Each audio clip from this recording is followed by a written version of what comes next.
Hello and welcome to the Thoughtworks Technology Podcast. My name is Alexey. I'm speaking to you from Santiago in Chile, and I'm going to be your host this time. And this time around, we get an opportunity to talk about security in organizations. And for that, we have Diana, Lisa, and Robin here with us from a couple of different places, I guess. So maybe we can do a quick round of introductions. Diana, can you kick us off, please? Yeah, so my name is Diana Adorno, and I am a product designer and a qualitative researcher. I've been worked with Thoughtworks for 14 years and spent 3 years with the InfoSec team. And so my background is computer science and applied psychology. Thanks, Diana. And how about you, Lisa? Hey, I'm Lisa Junger. I am speaking to you from Hamburg, Germany. And my role currently in Thoughtworks is the global head of security operations. And I've been heavily involved in the thinking around the security maturity model. So I'm really happy to be here and share my thoughts. Yeah, and we're happy to have you. Thank you. And how about you, Robin?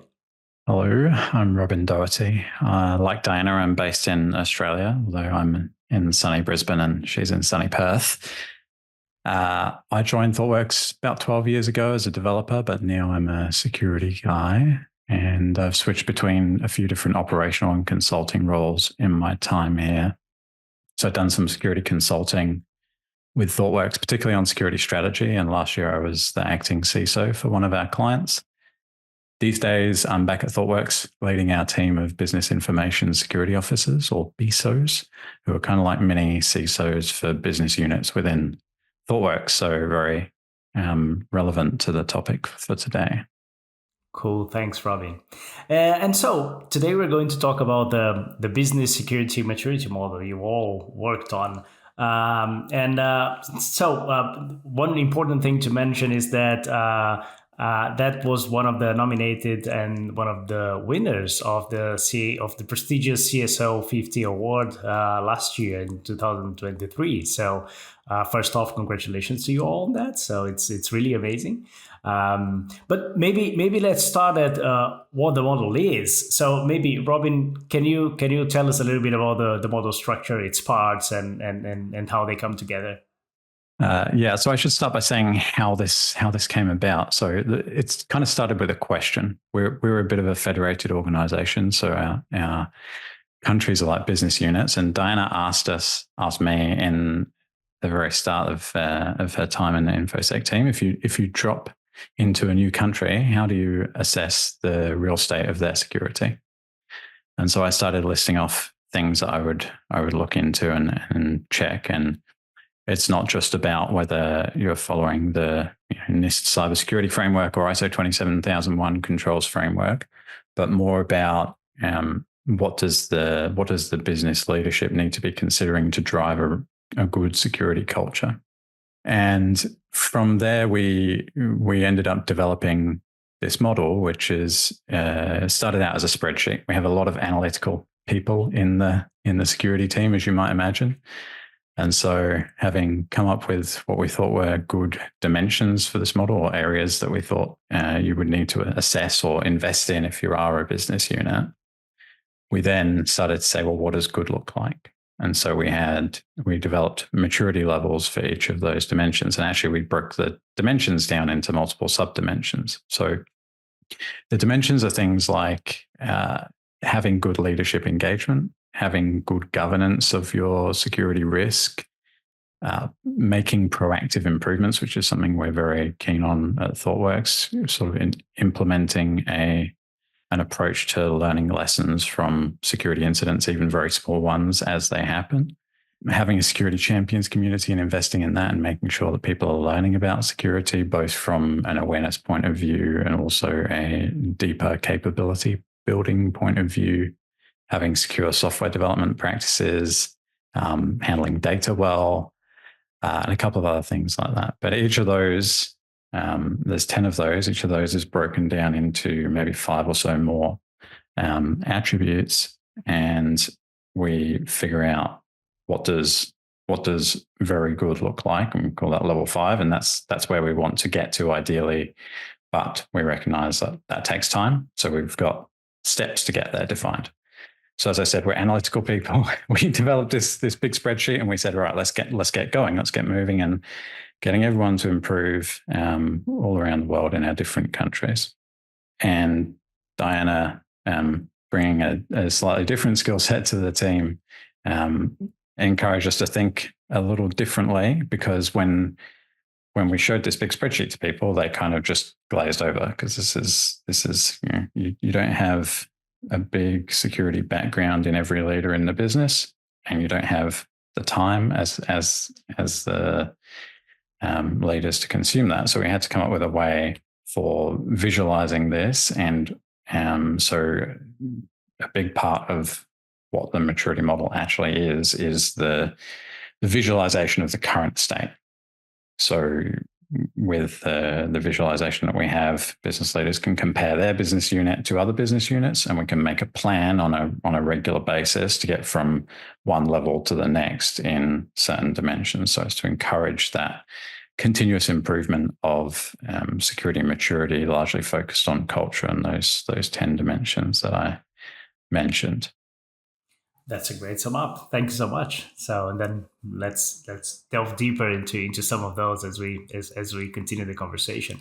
But I'm curious. So, it was one of the winners of CSO50. So, and what were some of the key elements for that, and what's the value the model brings? Maybe Lisa, you can talk to us a little bit about that kind of the benefits we get from the model, its value, and how relevant it is for the broader industry. Sure. I think the CSO50 Award, for those who may not know, right, awards innovative approaches at that intersection point between business and security. And I think it's been ever since the existence of thinking about protecting your systems and all, like one of the core questions that businesses continue to ask themselves, right? How do we make sure that we have the right strategic focus and that we drive the right prioritization, given the business context, the business intentions, right? The risk that we're seeing. I think why it's been awarded is it really tries to bring out that question, right? It tries to change the conversation about security, but not in security or technological terms, in actual business terms, and addressing that question of how do you make security everybody's responsibility, really, right? It's something that's easy to buy in as a saying, and I think widely spread and much heard, but it's really hard to find ways that give you a good angle to it, right? So that you could actually focus on what does security mean for different people across the organization? How do you get a language in place that empowers business leaders to make decisions, because we all make security decisions every day, right? Just by the plain fact of doing our job, whether it's directly related to security or not. And I think that was the bit that really drove the award winning, right? It may not have all the answers to it, but I think it's really trying to articulate that problem space, and that is something that the industry, I think, is not well-traveled area in security today. So we're kind of looking to make those steps together with other organizations in our industry. That's cool.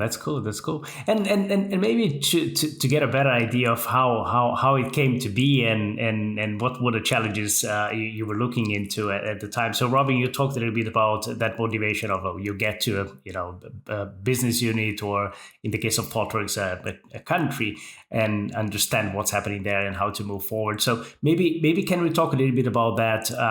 Why have a maturity model? What was some of the motivation for building it in the first place? Diana, maybe you can speak a little bit about that.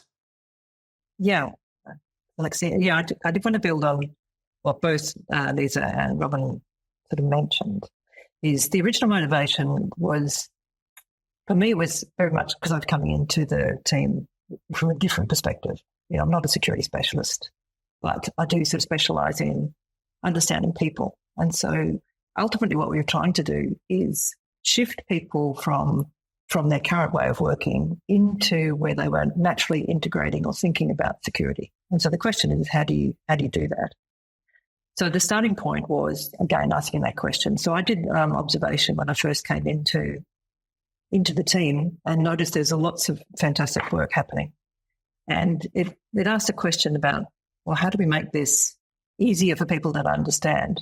So I did some research initially just to understand the perception. So who understood security and to what level?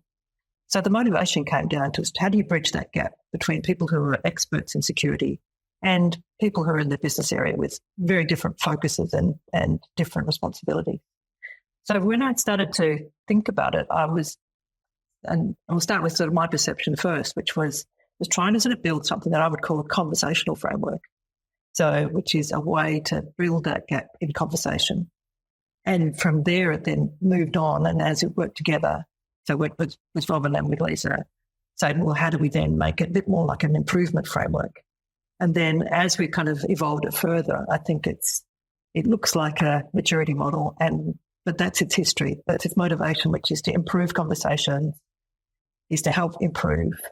And ultimately, there's a few different ways of implementing it, but so that there's some autonomy, I think, in the business leaders where they can say, we can use this to help us ourselves. So create a little bit of autonomy to be able to make those changes for themselves. Yeah, that's interesting. I mean, previously I was running one of the business units in Thoughtworks in Chile. So I had this role of managing director for Chile, and we were using the models. So it's interesting to hear you're talking about the intentions and how it came about, because I could feel some of that on the ground and actually use some of those things. So.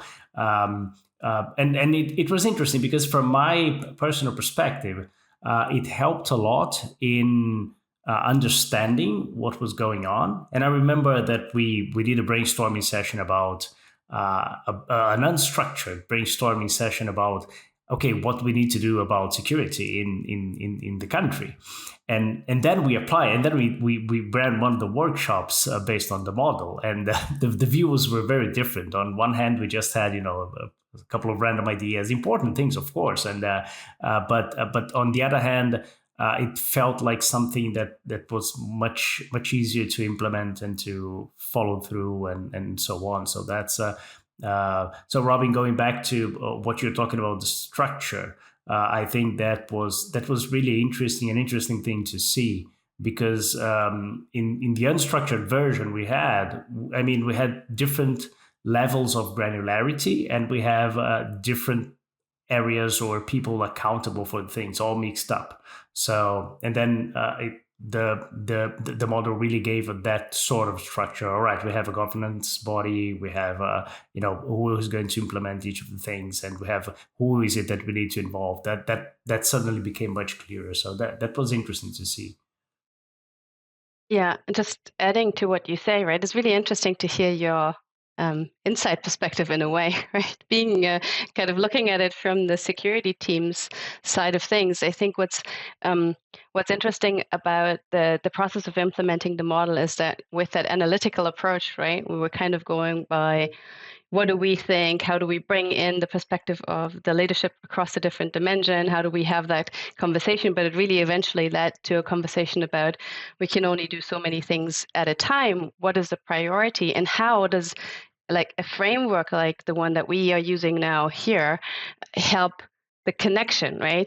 It ideally makes it much easier for the business unit to know what services to leverage from, let's say, a central security team. What are things that are already in place and can maybe be brought to a better implementation given the requirements or the needs in the business, right? So that connecting those ends, I think, was a really interesting effect of those conversations in individual countries around the model.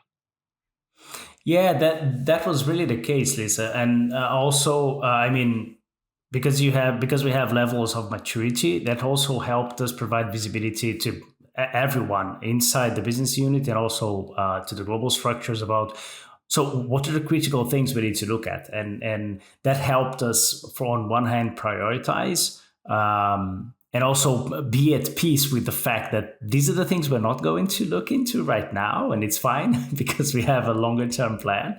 But also understand, okay, so here are some critical things we need to fix immediately. Here are the things we need help with. and also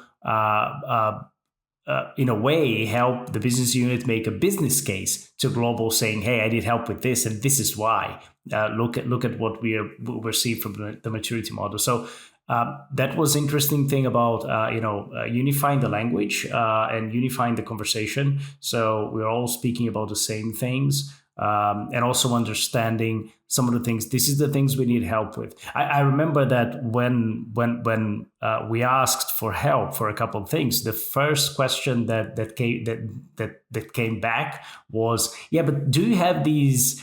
And as you said, Robin, one of the first dimensions is, do you have leadership involvement?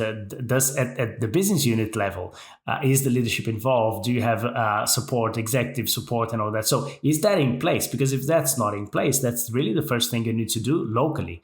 And then you can go for some other things. So that dynamic was quite interesting, and it provided, a common ground for conversation, prioritization, and running things as well. I was just going to say, Alexey, that's really good to hear. It was really interesting to hear your perspective, because when we design the model, we're hoping for certain behavioural outcomes.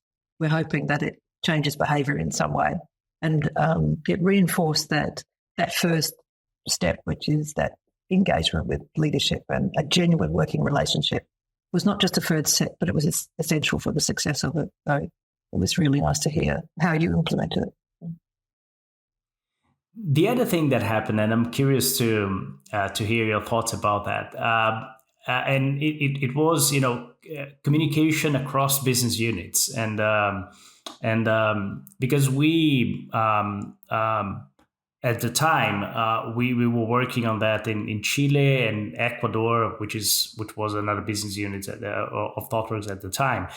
We were working very closely in collaboration. So by using the model in both of the countries, we were able to understand, all right, so which initiatives should we run jointly, which ones are we going to run separate, and how does that work? So, and in Thoughtworks terms, being a consultancy, we have, accounts that cross business units. So we had a look at some accounts and thought from that perspective, and then what some of the things that the accountant needs to do for the client and for the account structure, but also what support does it get from the business unit. So that cross-country collaboration was also quite powerful and quite interesting.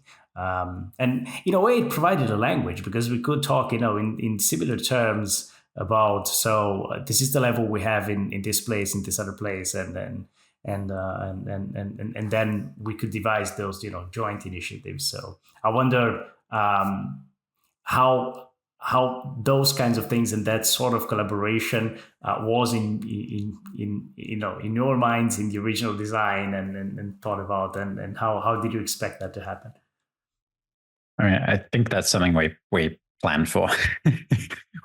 we knew that making problems visible, making maturity visible would be motivating for our business leaders. So the idea of introducing some friendly competition, or to look at it another way, collaboration between the regions was part of our plan, and I think it was very effective.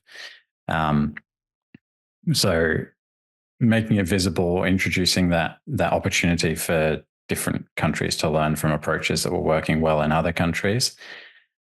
And then the other thing that we were trying to address here was, we knew kind of anecdotally that everything wasn't perfect, but we started doing some research to figure out what was wrong, and that's partly what led to the items in the model.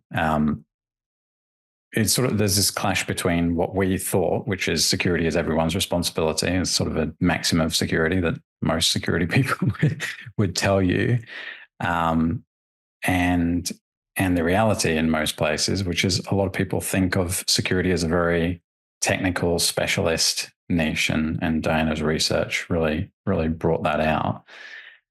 The other thing I'd say is we saw different incident reporting rates, and we saw awareness training that covered phishing, but not everyone knew what phishing was. So that kind of highlighted maybe maybe the awareness training doesn't get you all the way to security as everyone's responsibility. And that was part of the motivation for introducing this as well.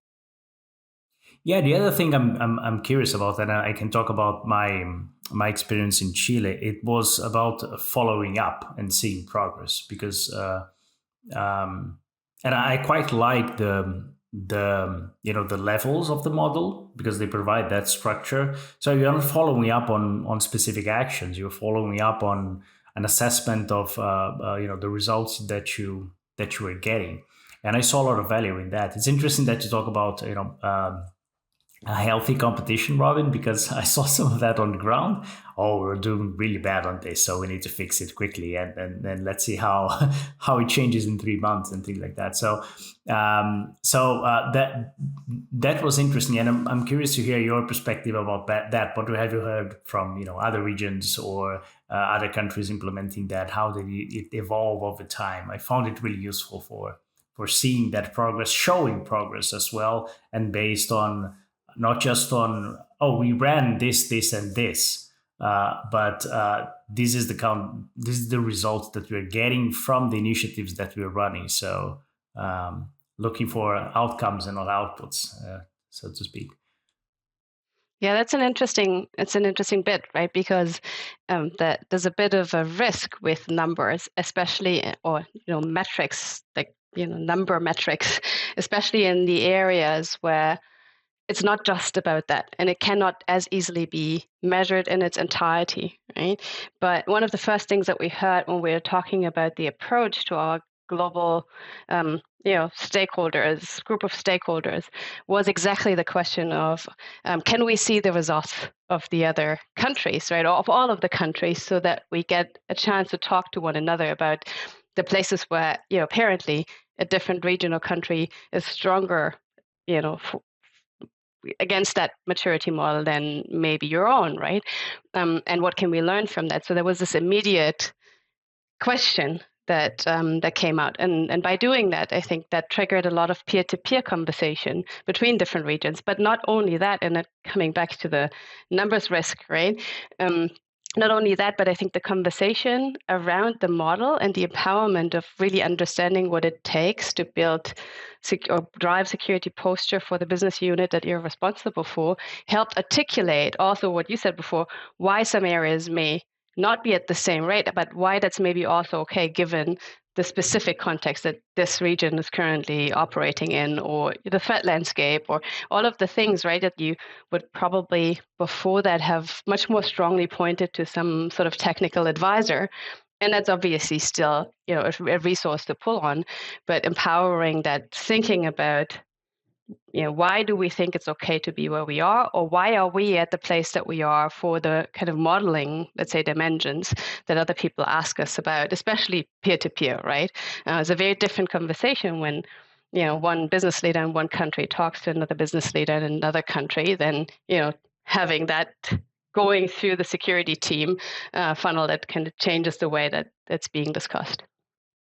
And how about the global perspective? So because you were all involved with a global structure in Thoughtworks that would support all of the region, the business units.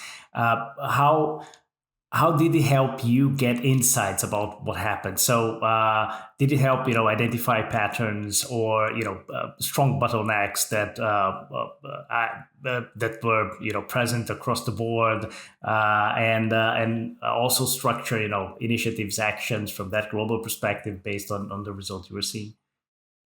I think first and foremost for me, it brought out a clear understanding of what our business is afraid of or feels is important, right? Because we have a very strong technical security shape perspective on this, but really what is that input from the business? Because all risk is business risk, right? Like what are the risks that we should be really focusing our efforts on as the security team, and then supporting that more centrally.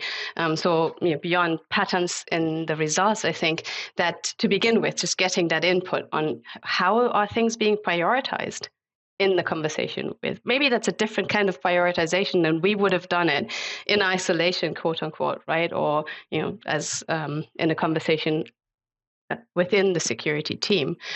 So I think that still is a really interesting input to our priorities and the security strategy across the organization. And then I think beyond that, there are just a few things. We've always been monitoring reporting rates for security events.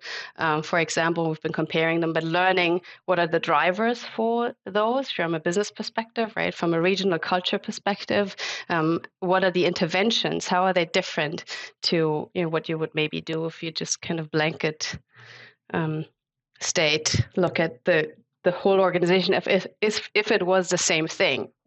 Having that common language and those measures, like doing the assessments. There was at one stage we did a global picture where we had graphed all of the countries side by side, and we intentionally got it into a single picture. It was really interesting when we were showing all the leaders of those different countries, and you could see people sort of leaning in to see where they sat compared to others, and sort of picking up, I don't think it's natural.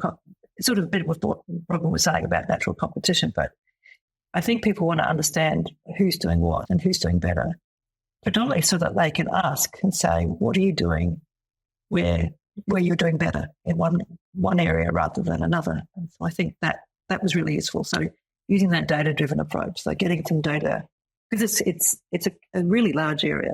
So coming up with something where you could actually do an assessment, do some measure, and build a single picture that people at least could have a starting place to compare with others. And Alexey, I think you mentioned it. You wanted to see the difference between when you're talking about the different countries that you were looking at.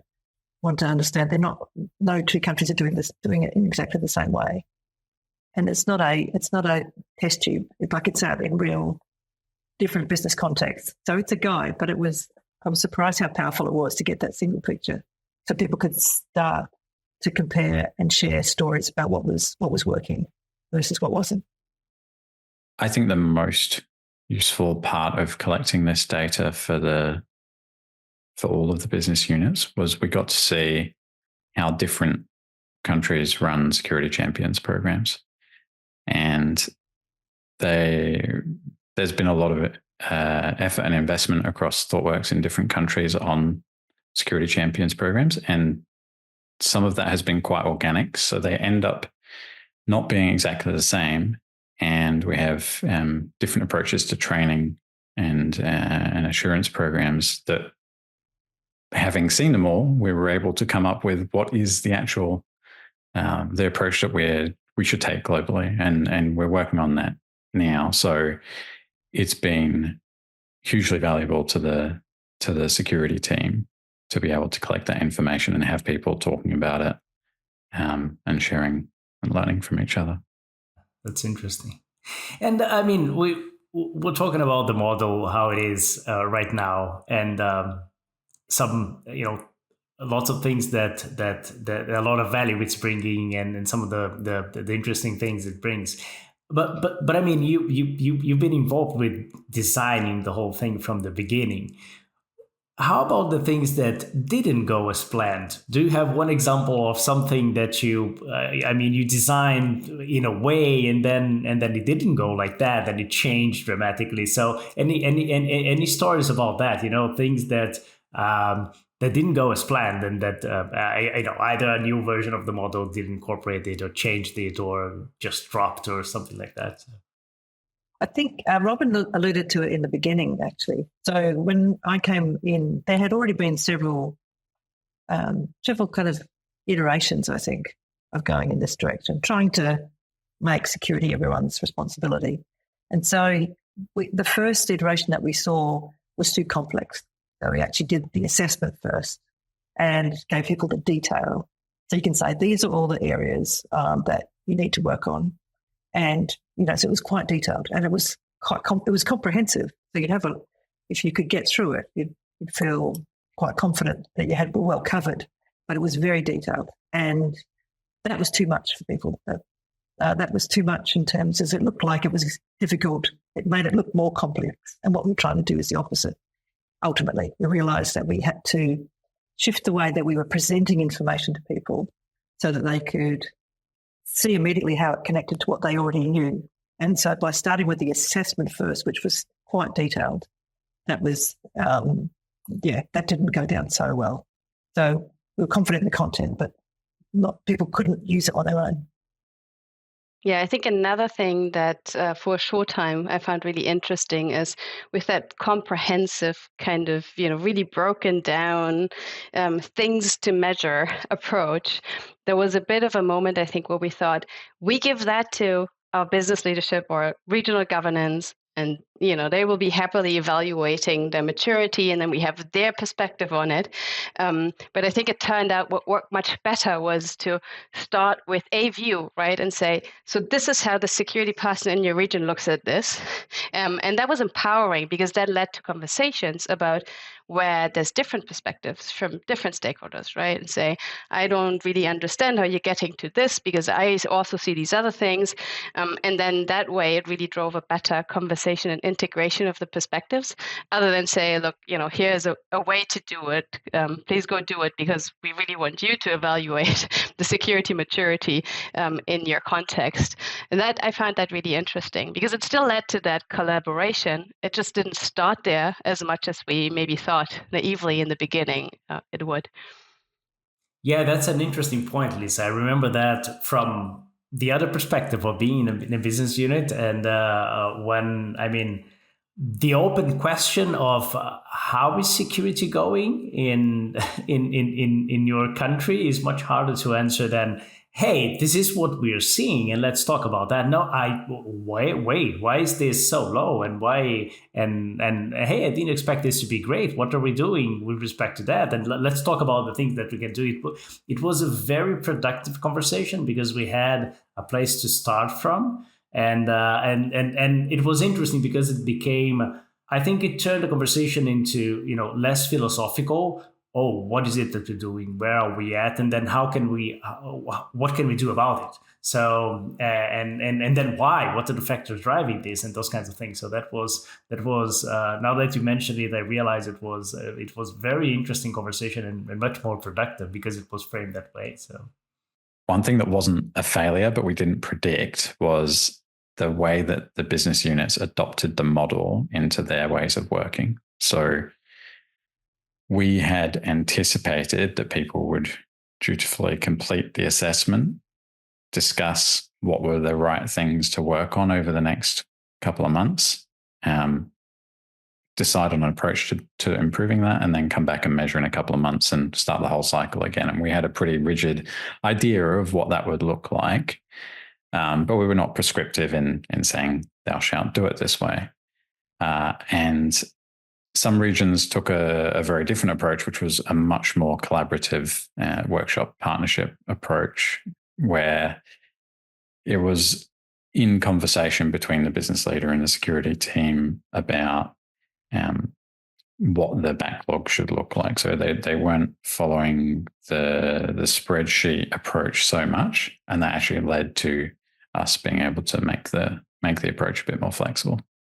Where does it go from here? So I'd love to hear from you. What do you think? How do you see the model evolving? How do you feel it can be useful to the broader industry? And maybe advice you would give to people looking for improving their security maturity and firing initiatives and governing them. So, well, I've spoken about the model with a few different clients before. If you are looking for a way to improve security culture, trying to figure out what you would need to do to support that and developing a model based on that is an approach that worked for us. And I think it could work in lots of different places.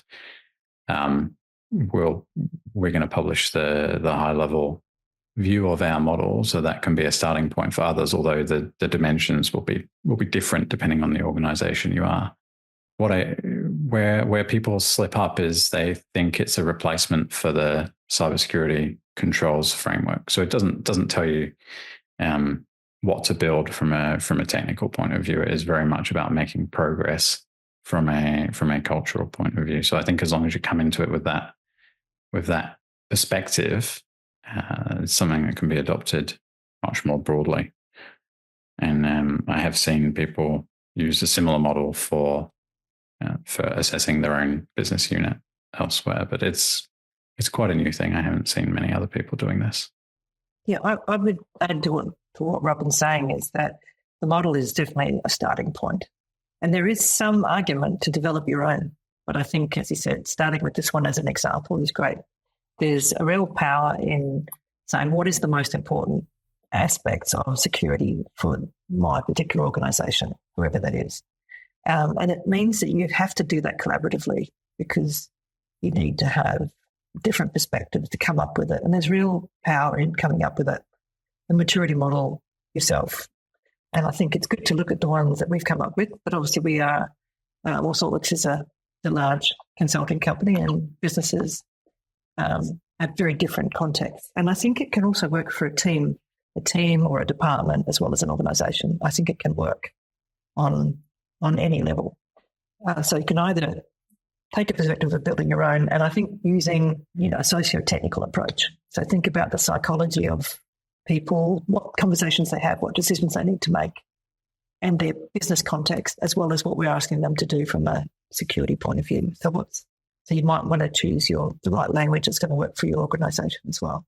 And I think from there on, you also want to have that continuing conversation.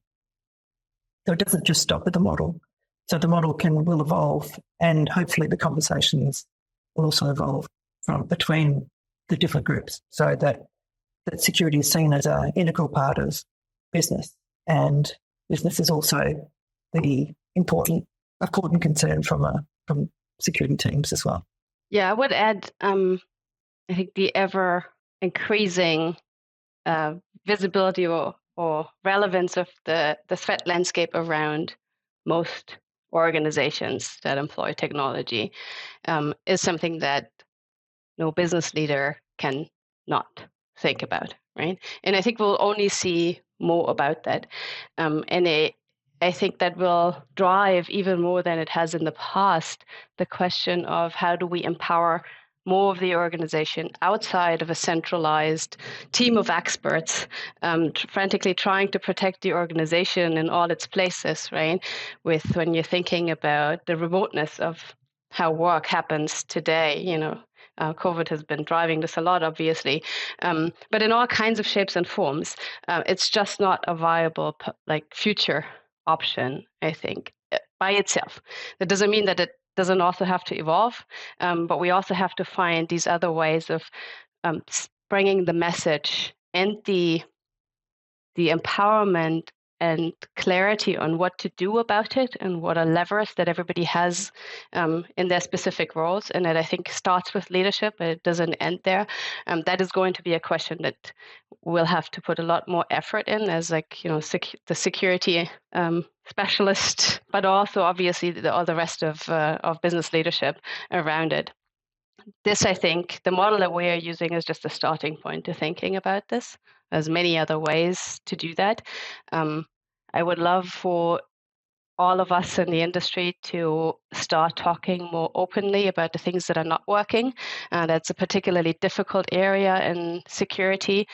We see a lot of regulators driving that direction. Luckily, I think that's going to help us all in some shape or form, but also our culture on, making sure that it's okay to talk about things that are not working, without that meaning that you fail to protect your business or, whatever has been entrusted to you, but seeing it as an opportunity to improve continuously and actually get where we all need to get.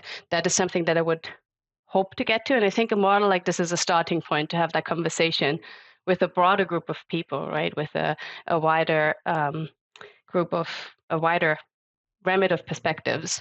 I think that's where we will be going, or where the industry will have to go. Okay, wonderful. Yeah, makes a lot of sense. All right, so I guess this brings us to the end of the episode. So it was a great conversation. I really enjoyed it, and a privilege to have you all with us. Thank you so much for joining. Thanks for having us. Thank you. Thanks, Alexey. Thanks, Alexey.